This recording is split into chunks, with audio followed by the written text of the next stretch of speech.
Lucas 16, e em reverência à leitura da palavra de Deus, eu convido os irmãos para colocarem-se de pé. Nós vamos ler nos versículos número 19 até o versículo 31. Diz assim a palavra de Deus: Ora, havia certo homem rico que se vestia de púrpura e de linho finíssimo, e que todos os dias se regalava esplendidamente. Havia também certo mendigo, chamado Lázaro, coberto de chagas, que jazia à porta daquele, e desejava alimentar-se das migalhas que caíam da mesa do rico, e até os cães vinham lamber-lhes as úlceras. Aconteceu morrer o mendigo e ser levado pelos anjos para o seio de Abraão. Morreu também o rico e foi sepultado. No inferno, estando em tormentos, levantou os olhos e viu ao longe a Abraão e Lázaro no seu seio. Então, clamando, disse: Pai Abraão, tem misericórdia de mim, e manda a Lázaro que molhe em água a ponta do dedo e me refresque a língua, porque estou atormentado nesta chama. Disse, porém, Abraão: Filho, lembra-te de que recebeste os teus bens em tua vida, e Lázaro igualmente os males. Agora, porém, aqui ele está consolado, tu em tormentos. E além disso, além de tudo, está posto um grande abismo entre nós e vós, de sorte que os que querem passar daqui para vós outros não podem, e nem os de lá passar para nós. Então replicou: Pai, eu te imploro que o mandes à minha casa paterna, porque tenho 5 irmãos, para que lhes dê testemunho, a fim de não virem também para este lugar de tormento. Respondeu Abraão: Eles têm Moisés e os profetas, ouçam-nos. Mas ele insistiu: Não, pai Abraão, se alguém dentre os mortos for ter com eles, arrepender-se-ão. Abraão, porém, lhe respondeu: Se não ouvem a Moisés e os profetas, tampouco se deixarão persuadir, ainda que ressuscite alguém dentre os mortos. Vamos orar. Pai, ó Deus bendito, Deus santíssimo, abre, ó Senhor, os olhos da nossa alma, para que possamos os contemplar, para que possamos ver, ó Deus, as lições que esse texto tem para cada um de nós nesta noite. Que o Teu Espírito Santo, ó Deus, esteja agora nos ensinando a Tua palavra. Que possamos sentir, ó Deus, dentro deste lugar, nesta noite, o mover do Teu Espírito Santo, Pai. Faça isto, ó Deus, e tudo seja, Pai, para a glória do Senhor, para a glória do Teu nome. É a nossa oração, a nossa súplica, ó Deus, em nome do Deus Filho, nosso Senhor Jesus Cristo. Amém, Senhor. Amém, Pai. Podem sentar, irmãos, por favor. Permaneçam com as suas Bíblias abertas aí no nosso texto, porque nós vamos acompanhando aqui, conferindo cada parte da mensagem desta noite. Quais as pessoas que faziam parte do auditório do nosso Senhor Jesus Cristo, quando Ele narrou esta parábola, ou melhor, quando Ele narrou as 2 parábolas que estão no capítulo 16 daqui do Evangelho de Lucas? O primeiro grupo de pessoas que participava ali naquele auditório está no versículo 1 do capítulo 16, por favor, olhem na sua Bíblia. Disse Jesus também aos discípulos, até aqui. Então nós podemos ver aqui nesse versículo primeiro, de imediato, que os discípulos estavam presentes ali naquele local, quando Jesus conta estas parábolas. Quem eram esses discípulos? Eram exatamente aqueles homens que Jesus, como Ele quis, quem Ele quis, um dia chamou para ensiná-los, e logo que Jesus fosse assunto aos céus, eles continuassem o trabalho que Jesus havia começado. continuasse a pregação do Evangelho, divulgar o Evangelho do nosso Senhor e Salvador Jesus Cristo. Mas há também um outro grupo aqui para quem o Senhor Jesus dirigiu essas parábolas aqui. Veja agora então o versículo 14, por favor. Está escrito aí assim: os fariseus, que eram avarentos, ouviam tudo isto e o ridicularizavam. Então aqui agora tem o grupo dos fariseus. Quem eram estes fariseus? Eles eram, queridos, os guardiães da lei. Eram aqueles homens que eles se gabavam por serem observadores meticulosamente da lei. E não só isso, ele também se notabilizavam por uma falsa piedade que eles exerciam, que eles julgavam ter.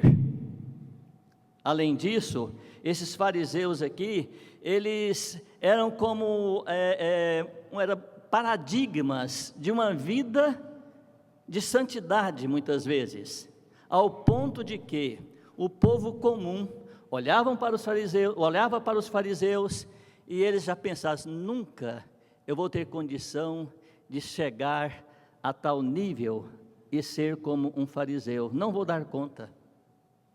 O povo comum olhava para os fariseus, a maneira como eles viviam, como eles agiam, e eles chegavam mesmo a pensar que nunca iam alcançar ou ter tal virtude como aqueles homens tinham, como aqueles homens possuíam. Eles eram verdadeiros paradigmas para todos que estavam em volta dele, e assim eles viviam, paradigmas da virtude. Agora, Jesus, vendo tudo aquilo, conhecendo aqueles homens, sabendo o que se passava no coração daqueles homens, Jesus sabendo que aqueles homens se preocupavam apenas com o exterior, e pouco ou nada com o seu interior, Jesus então agora chama a atenção daqueles homens, e aparece Jesus e faz àqueles homens algumas acusações. E dentre essas acusações eu quero citar aqui algumas. Jesus disse que os acusou de que eles só interessavam por eles mesmos e por sua própria justiça. Eles não tinham interesse nenhum pelos outros que estavam em volta dele, mas sim interesse por si próprio. Por favor, aí em Lucas mesmo, só se passar a folha um pouquinho, no capítulo 18, olha o que Jesus fala desses homens, nos versículos de número 9, 10 e 11, capítulo 18, diz assim: propôs também esta parábola a alguns que confiavam em si mesmos, por se considerarem justos, e desprezavam os outros. 2 homens subiram ao templo com o propósito de orar, um fariseu e o outro publicano. Veja bem agora o que o fariseu fala, aí no versículo de 11, diz assim: o fariseu, posto em pé, orava de si para si mesmo desta forma: ó Deus, graças te dou porque não sou como os demais homens, roubadores, injustos, adúlteros, nem ainda como este publicano. Jejuo 2 vezes por semana e dou o dízimo de tudo quanto ganho. Eram assim os fariseus. E Jesus, sabendo disso, Jesus então faz pesadas acusações contra aqueles homens. Jesus diz que aqueles homens eram indivíduos satisfeitos com eles mesmos, se sentiam totalmente realizados com a vida que eles viviam e com o que eles faziam, e concentrando-se em suas próprias realizações, e não preocupavam com mais absolutamente nada. Nunca eles se preocupavam com o seu relacionamento com Deus, apenas com eles próprios. E as atitudes daqueles homens para com seus semelhantes eram trágicas, Os fariseus, eles viam a riqueza como uma recompensa especial pela observância meticulosa que eles faziam quanto à lei. Os fariseus viam a riqueza, a prosperidade material como sendo uma prova da justiça própria que aqueles homens tinham, e também sentiam como sendo uma aprovação de Deus aos seus atos. Eu creio, não tenho dúvida nenhuma, que é por isso que Jesus teve então que chamar a atenção daqueles homens e falar mais pesado com eles. Interessante uma coisa, queridos, que quando nós vamos lendo a palavra de Deus, nós vamos também sentindo a contemporaneidade da palavra de Deus, como ela é contemporânea com os nossos dias. Ao ver e citar aqui que aqueles fariseus sentiam que as suas posses, os seus bens materiais, à medida que crescia, à medida que aumentava, eles atribuíam isso como bênção de Deus pela vida que eles levavam. Nós vemos muita semelhança com os nossos dias também. Quantas teologias nós vemos por aí atribuindo a mesma coisa?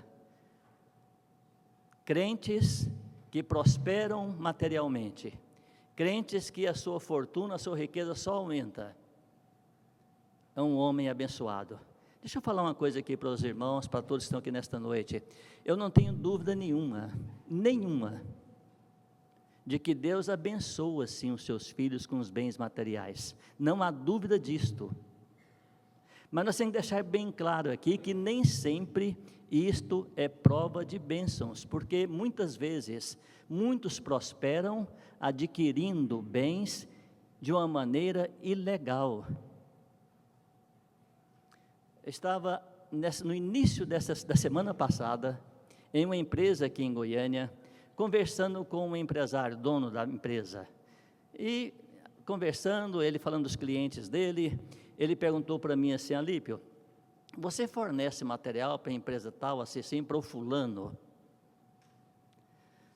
Eu falei: já forneci, hoje não forneço mais. Só que esse cidadão de quem ele falava, esse dono de empresa, tudo, é membro de uma igreja evangélica aqui em Goiânia. Membro de uma igreja evangélica aqui de Goiânia. Depois que ele me fez essa pergunta, eu respondi: olha, não forneço mais.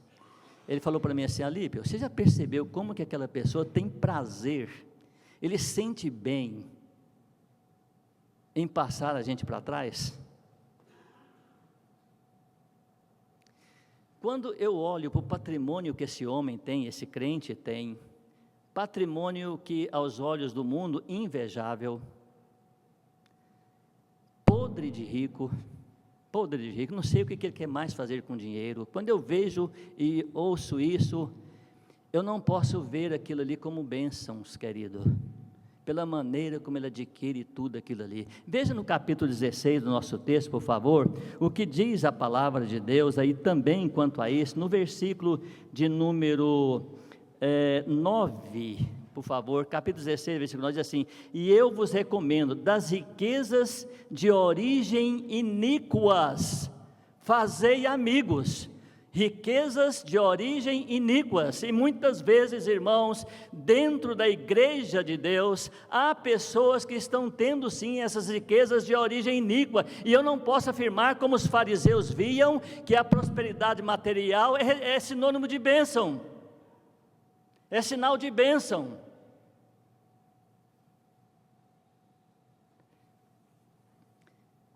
Diante desse quadro, Jesus então surpreende aquele grupo, e ele conta essa parábola que nós lemos aqui. Eu quero fazer pelo menos 3 divisões dentro dessa parábola, para que nós possamos entender bem as lições que o texto tem para nós nesta noite. A primeira delas está no versículo 19, 20 e 21 do nosso texto, Lucas 16, sempre aí. E o versículo de número 19 diz exatamente assim: ora, havia um homem rico. E o texto continua e diz para nós assim, que ele se vestia de púrpura e de linho finíssimo. E põe atenção ainda que o versículo fala: e todos os dias se regalava esplendidamente. Quando eu leio esse versículo aqui, eu posso tirar algumas lições, algumas conclusões aqui da vida que aquele homem vivia. Havia certo homem rico, e eu digo uma coisa para os irmãos aqui nesta noite: esse homem, ele não era apenas rico, ele era podre de rico. E vamos trabalhar aqui agora o contraste que esse texto traz para nós aqui, esses 3 versículos traz para nós, entre esse homem rico e um mendigo que estava à sua porta. Mas o versículo de número 19 ainda diz mais: ele se vestia de púrpura e de linho finíssimo. Para quem não sabe aqui, eu quero dar uma explicação rápida. Púrpuras aqui, irmãos, era uma tintura que era extraída de um molusco, era algo caríssimo, era algo que só a realeza usava, devido ao valor daquilo ali. Mas o versículo fala assim, olha, ele se vestia de púrpuras, e continua, e de linho finíssimo. Esse linho finíssimo que a palavra de Deus traz aqui, são as roupas internas que aquele homem rico usava. Ele era um homem ostentoso, ele gostava de aparecer, ele era aquele homem que fazia questão de que todos em volta dele soubessem e tivessem certeza de que ele era rico. Fazer questão disso aí. E o texto fala para nós nesse versículo, todos os dias, presta atenção nisso, irmãos, todos os dias se regalava esplendidamente. Eu fico pensando numa coisa aqui, irmãos, participar de certas reuniões sociais, você ir em certas festas, aniversário, você vai no final de semana, você vai numa sexta, vai no sábado, mas pense você ir todos os dias, é cansativo, enjoa. Mas esse homem aqui, todos os dias, o texto fala, ele se regalava esplendidamente. Eles gostavam de esnobar. E é isso que ele fazia. Todos tinham que saber que ele era um homem rico. Aí vem o versículo 20 e 21, que diz assim, havia também, que coisa, né? Havia também um mendigo chamado Lázaro. E o texto fala para nós que esse mendigo aqui, chamado Lázaro, ele estava coberto de chagas e jazia à porta daquele rico.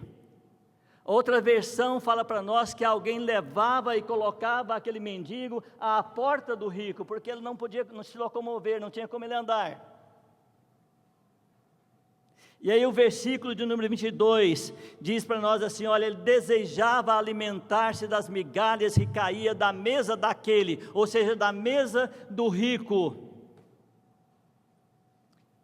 E como se não bastasse, o versículo termina dizendo assim, os cães vinham lamber-lhe as feridas, as chagas. O rico vestia-se de púrpura, cobria-se de púrpura e de linho finíssimo. O mendigo cobria-se de chagas.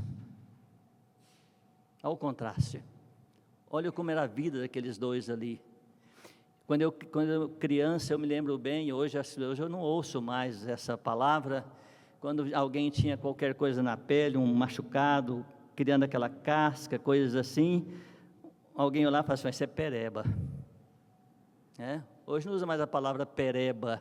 Se usasse, nós podíamos dizer aqui o seguinte, que esse mendigo aqui era um perebento, cheio de perebas. Agora tem um detalhe aqui, queridos. Eu estava num PET, numa clínica de um filho meu, ele tinha que viajar e eu fui substituí-lo no sábado, não entendo nada daquilo, mas eu fui. E eu pude perceber as pessoas que levavam aqueles cachorrinhos bonitinhos para dar banho, para tosar, para perfumar, e eu fiquei observando quando as meninas, as senhoras, homens, vinham buscar os seus animais. Alguém chegava assim, olha a mamãe aqui, olha, vem aqui com a mamãe, e pegava aquele cachorrinho e beijava. Sabe de uma coisa? Esses cachorros aqui que lambiam as feridas de Lázaro, eram vira-latas. Eram aqueles cachorros magros, doentes, fedidos. Esses que lambiam as chagas de Lázaro. Até nisso, nós podemos ver o contraste que há aqui nesse texto da palavra de Deus. Mas essa era a vida presente do rico e de Lázaro. Aconteceu algo na vida dele que me chama muita atenção, algo que é comum a todos nós, É o que está no versículo 22, o versículo diz assim: aconteceu morrer Lázaro, e foi levado pelos anjos para o seio de Abraão. Olha que coisa. Só que o versículo continua e fala assim: também, essa palavra também é importante, também morreu o rico, e foi sepultado. Duas coisas eu quero destacar aqui nesse versículo aqui da palavra de Deus para nós, irmãos. A primeira delas é que algo comum para aqueles dois aconteceu. E o que aconteceu de comum para aqueles dois naquele momento, saiba a igreja nesta noite, que é comum para todos nós aqui nesta noite, todos nós que estamos aqui. Mas ali, o que é de comum que aconteceu? Foi a morte. Aconteceu morrer Lázaro, o mendigo. Foi levado pelos anjos para o seio de Abraão. Aí ele fala, também, olha aí, também morreu o rico, foi sepultado. É algo comum para todos, não adianta, ela vai chegar. Eu me lembro um dia que eu estava pregando num velório, culto fúnebre, capela cheia de gente ali, e em determinado momento da mensagem, eu chamei a atenção de todos que estavam ali, que tinha muitas pessoas precisando do Evangelho. Eu disse assim para eles: olha, o próximo vai ser um de nós aqui dentro. O próximo. Eu não sei quem vai ser esse, Deus sabe. Por que eu falei isso? Porque a morte é comum para todos. A morte não está olhando e nem está procurando de maneira nenhuma, meus queridos, raça, cor, posição social, se é rico ou se é pobre, se é culto ou inculto, se é douto ou indouto. A morte não procura nada disso, ela chega, ela vem e ela apanha. Mas há outro detalhe aqui nesse versículo, fala assim, olha, morreu Lázaro, o mendigo, e ele foi levado pelos anjos para o seio de Abraão. O rico morreu e foi sepultado. Parece-me que aqui teve velório para um e não teve velório para o outro. Ou se teve velório para o mendigo, foi um velório tão acanhado, um velório tão apagado, que não tem razão, não tem sentido de falar dele. Por outro lado, eu penso o seguinte, queridos, que o velório daquele rico deve ser um senhor velório. Deve ter sido um senhor velório. O caixão deve ter sido aquele de maior luxo possível, se é que teve caixão. Tudo com ostentação foi o que aconteceu ali, naquele momento. Agora, e Lázaro, querido, que beleza. Eu fiquei pensando aqui no traslado da alma de Lázaro. Os anjos vêm, pega a alma de Lázaro e traslada, leva exatamente para o céu, para o seio de Abraão. E aqui agora começa um outro contraste, meus queridos, e eu quero trabalhar um pouquinho aqui nesse texto nosso aqui, esses outros contrastes que nós temos aqui. E eu quero primeiro mostrar aqui o que a palavra de Deus está falando para nós sobre Lázaro ainda. Ele foi levado para o seio de Abraão, e temos que destacar duas coisas aqui também importantes, que Lázaro foi levado para o seio de Abraão, não é porque ele era mendigo, não é porque ele era pobre. Interessante que o próprio nome que Jesus deu a esse personagem na sua parábola, Lázaro significa Deus tem socorrido. Isso mostra para nós que Jesus já estava trabalhando aquela parábola com esses dois personagens, deixando Lázaro com esse nome, porque Deus tinha algo especial para a vida daquele mendigo. Ele morreu, ele foi levado para o seio de Abraão. Agora, faço questão que você olhe aí na sua Bíblia, por favor, o versículo número 23, só como ele começa. Olha que palavra é essa que nós temos aí, diz assim: no inferno, estando em tormento. Está vendo o contraste aqui, queridos? Seio de Abraão, e o outro no inferno. O outro no inferno. E tem mais. O versículo fala assim: no inferno, estando em tormento. Em tormentos. Mas tem que destacar um outro detalhe aqui. Isso não foi porque ele era rico, de maneira nenhuma. A palavra de Deus não condena nenhum de nós por ser rico, de maneira nenhuma. Pelo contrário, a palavra de Deus traz para nós exemplos de homens que serviram ao Senhor, de homens que Deus chamou, que eram riquíssimos. Mas é a maneira como a pessoa usa essa riqueza. A maneira como eu administro, aonde eu administro aquilo que Deus tem colocado nas minhas mãos. Para que eu tenho usado isso? É por isso que aquele homem, o lugar dele foi exatamente como a Bíblia está falando para nós, lá no inferno. Porque ele era um homem de coração duro, ele era um homem totalmente egoísta, foi um homem que recusou-se a alimentar Lázaro, que estava lá na porta dele. Lázaro tinha desejo de comer das migalhas que caía da mesa dele, e ele não alimentava Lázaro ali na porta dele, coração endurecido, mau uso das riquezas que ele tinha em suas mãos.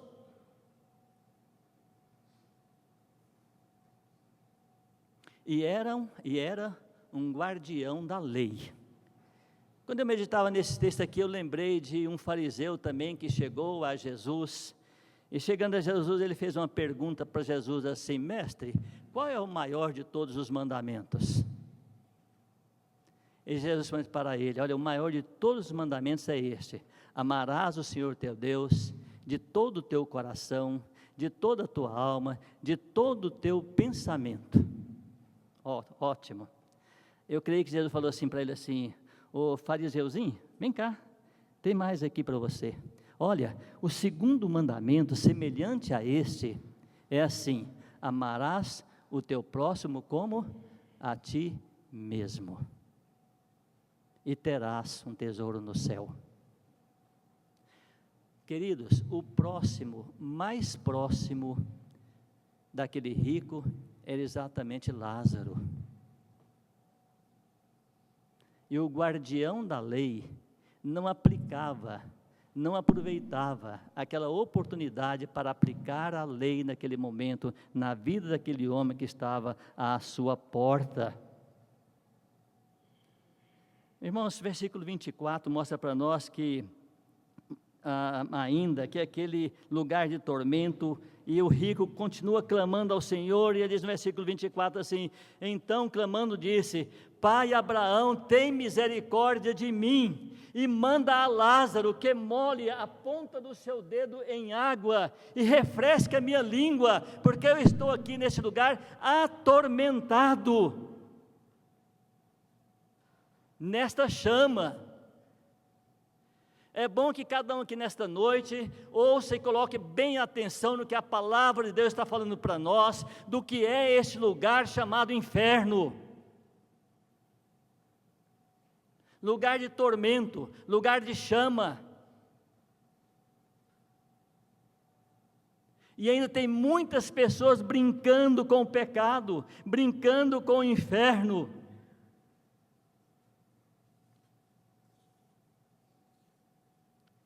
Quando nosso Senhor Jesus Cristo nunca brincou com isto.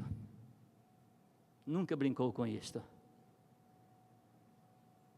Lá é o rico, ele continua insistindo, ele não para aí. Versículo 25, por favor, ele diz assim: disse porém Abraão, versículo 25, isso, disse porém Abraão: filho, lembra-te de que recebeste os teus bens em tua vida, e Lázaro igualmente os males, agora porém ele está aqui, sendo consolado, e tu em tormentos. Aqui dá para nós termos uma ideia do que é céu e do que é inferno. Lázaro no seio de Abraão, consolado.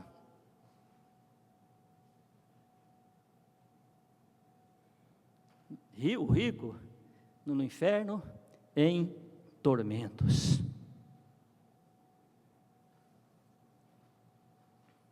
Sabe de uma coisa, irmãos? É interessante que esse versículo que nós acabamos de ler aqui agora, ele diz assim, Abraão disse para o rico assim: lembra-te que recebeste os teus bens ainda em vida, e Lázaro somente os males. Deixa eu falar uma coisa aqui para os irmãos. Tem muitas pessoas que ainda não experimentaram o novo nascimento, mas tem uma vida de bonança, fartura, tem tudo o que quer, tudo o que quer. Pessoas riquíssimas, riquíssimas. E quando você vai falar de Cristo para essas pessoas, quando você fala do céu para essas pessoas, eles olham para a gente com a cara bem limpa e falam assim: que é isso, rapaz? Isso não existe, o céu é aqui, eu tenho tudo aqui, o céu é aqui. Aquele rico, para ele, o céu era lá na casa dele, o céu era a vida que ele vivia, aquilo era o céu, e ele não levou a sério aquilo que Cristo ensinava e aquilo que Cristo falava. Assim como, quando você está em tormento, quando você está passando por angústias aqui na terra, quando você está passando por aflições, quando você está enfrentando situações das mais difíceis possíveis que ser humano nenhum gostaria de passar, às vezes alguém fala assim: isso aqui é um inferno. Saiba de uma coisa, não é, o inferno não é aqui, porque no inferno a igreja de Deus não vai estar lá, e a igreja de Deus está aqui nesse mundo, então aqui também não é o inferno.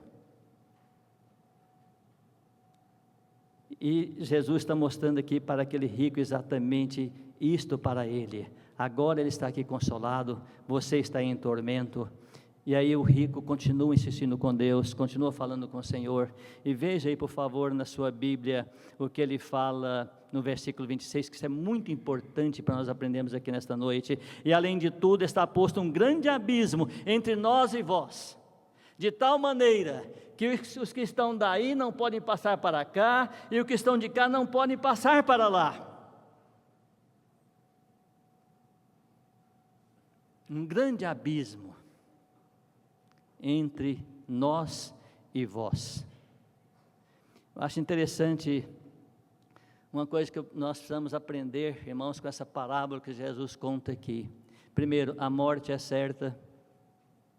Segunda coisa, os destinos são certos, é um ou outro.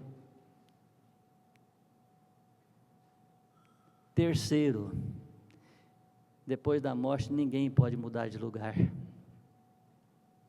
Ninguém muda de lugar, não consegue. E então o rico continua ainda arguindo com Abraão, e no versículo número 27 ele fala: então replicou: pai, eu te imploro que o mandes à minha casa paterna, porque tenho 5 irmãos, para que eles dê testemunho, a fim de não virem também para este lugar de tormento. Irmãos, eu quero tirar 2 lições aqui desses versículos que nós estamos trabalhando aqui agora. Se o destino da nossa alma é certo, eles são diferentes, é um ou outro. Se nós sabemos que o destino da nossa alma é imediato, então eu posso aprender aqui nesse texto que a minha alma após morte, a sua alma após a morte, não vai ficar vagueando, errante de um lugar para outro, aguardando o dia da ressurreição, de maneira nenhuma. E vou dizer mais uma coisa, esse texto nos ensina aqui que não existe o tal do purgatório. O purgatório é exatamente aquele lugar que falam, que é um lugar de purificação da alma da pessoa, do falecido, antes dela ser admitida na bem-aventurança. Aí o que acontece? Ele morre, vem daqui 7 dias a primeira missa, 14 dias a segunda missa, 21 dias a terceira missa, e vai assim por diante, até que essa alma seja purificada e ela possa sair do purgatório. Não, queridos. A palavra de Deus não ensina isso. Não está registrado aqui, em lugar nenhum. Segunda coisa, lição, também não existe reencarnação. O que é reencarnação? Ensinam que é a volta da alma ou espírito a uma vida corpórea, só que em outro corpo, especialmente formado para aquela alma e que não tem nada a ver com o primeiro corpo. E essa reencarnação vai acontecendo, até que esta alma chegue à perfeição. E para alcançar essa perfeição, ele tem que sofrer todas as vicissitudes da vida aqui neste mundo.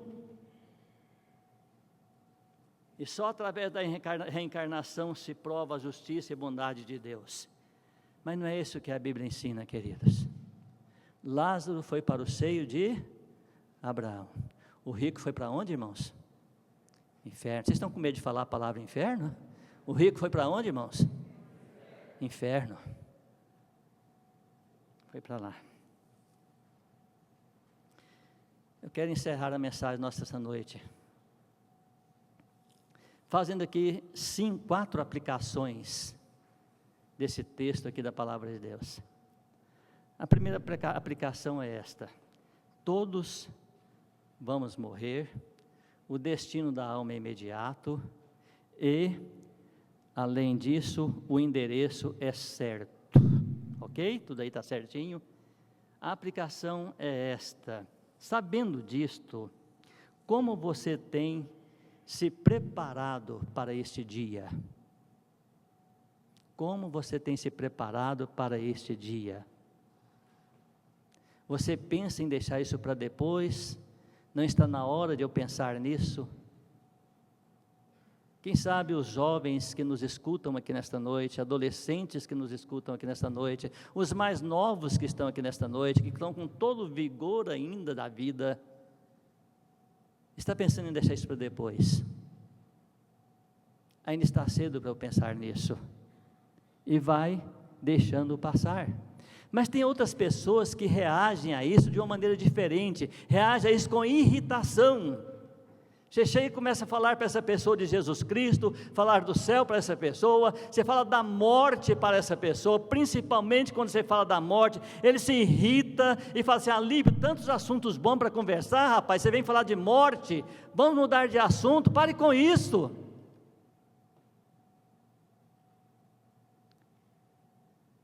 Deixa eu dizer uma coisa para você: a palavra de Deus, a Bíblia Sagrada, não nos autoriza a protelar de maneira nenhuma esta decisão, muito pelo contrário. Há mais de um versículo na Bíblia com os mesmos dizeres. Eu vou citar apenas um deles, que está em Hebreus capítulo 4, versículo número 7, que diz assim: hoje, se ouvirdes a minha voz, não endureçais o vosso coração. Segunda aplicação: sabendo que o céu não é aqui, e que o inferno também não é aqui, o que te leva a pensar nesta noite sobre esses dois lugares? Você quer o seio de Abraão, ou você quer o inferno? Irmãos, na palavra de Deus não existe meio termo. Deus não fica em cima de muro. Deus não tem o plano B. Deus não tem isso, querido. Seja o vosso falar sim, sim ou não, não, porque o que passar disso é de procedência maligna, é céu ou é inferno. E você tem que decidir nesta noite. Terceira aplicação: não há uma segunda chance, queridas. Não há purgatório, não há reencarnação. O que Jesus disse para o rico foi: está posto um grande abismo entre nós e vós.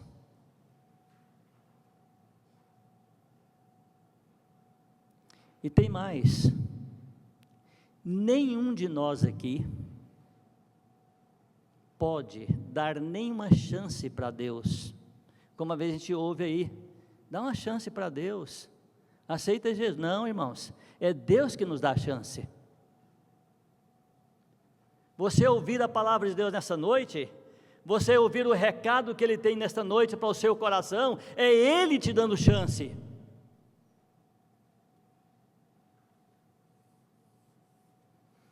A última aplicação eu quero fazê-la nos versículos 29 e 31, por favor, olhe na sua Bíblia, 29 e 31, diz assim a palavra de Deus: respondeu Abraão, eles têm Moisés e os profetas, ouçam-nos. Versículo 31, Abraão, porém, lhe respondeu, se não ouvem a Moisés e aos profetas, tampouco se deixarão persuadir, ainda que ressuscite alguém dentre os mortos. Meu querido, o versículo 29 para nós hoje, nós podemos ler assim: não estou jamais, de maneira nenhuma, entendam bem, acrescentando ou querendo acrescentar nada à palavra de Deus, que ai de mim se eu fizer isto. Mas o versículo 29, eu creio que hoje ele é assim: olha, respondeu Abraão, eles têm Moisés e os profetas. Sabe o que nós temos hoje, queridos? Nós temos Moisés, temos os profetas, temos a morte e ressurreição de Jesus Cristo, e temos também os apóstolos que deixaram tudo para nós escrito aqui. E aí eu posso falar para a igreja nesta noite assim: se você não ouve Moisés, se você não ouve os profetas, se você não ouve e crê que Jesus morreu por você, foi sepultado, ao terceiro dia ressuscitou dentre os mortos, se você não crê nos que os discípulos deixaram, os apóstolos deixaram aqui para nós, se você não crê nisso, meu querido, tampouco você vai crer que Deus possa operar um grande milagre na sua frente, para que você possa ver e falar assim: agora eu creio. Porque o que eu e você precisamos crer, meu, que já está aqui. Eu e você não precisamos de mais nada, já está aqui. A pergunta é essa: você crê ou não crê no que está aqui? A decisão é sua, meu querido, a decisão é sua. Curva a sua cabeça e feche seus olhos, vamos orar. Pai, ó Deus bendito, muito obrigado, Senhor. Aceito, ó Deus, a nossa gratidão sincera, gratidão, ó Pai, do profundo do nosso coração, Senhor, pelas exortações, pelos ensinos que a Tua palavra traz, ó Deus, para cada um de nós nesta noite. Ó Pai, que o Teu Espírito Santo possa inquietar cada um de nós nesta noite. Que o Teu Espírito Santo, ó Pai, possa inquietar aqueles que ainda não têm convicção, não têm certeza, ó Pai, da salvação em Cristo Jesus, para que possa tomar essa decisão, Pai, enquanto é tempo. Que cada um possa aproveitar, ó Deus, a grande chance que o Senhor está dando para cada um aqui nesta noite, Pai. E que isso seja feito, que isto aconteça, ó Deus, inteiramente, unicamente, Pai, para a glória do Senhor, para a glória do Teu nome, Pai. Pois assim nós oramos, ó Deus, em nome e nos méritos do Deus Filho, nosso Senhor, nosso Salvador Jesus Cristo. Amém, Senhor. Amém, Pai.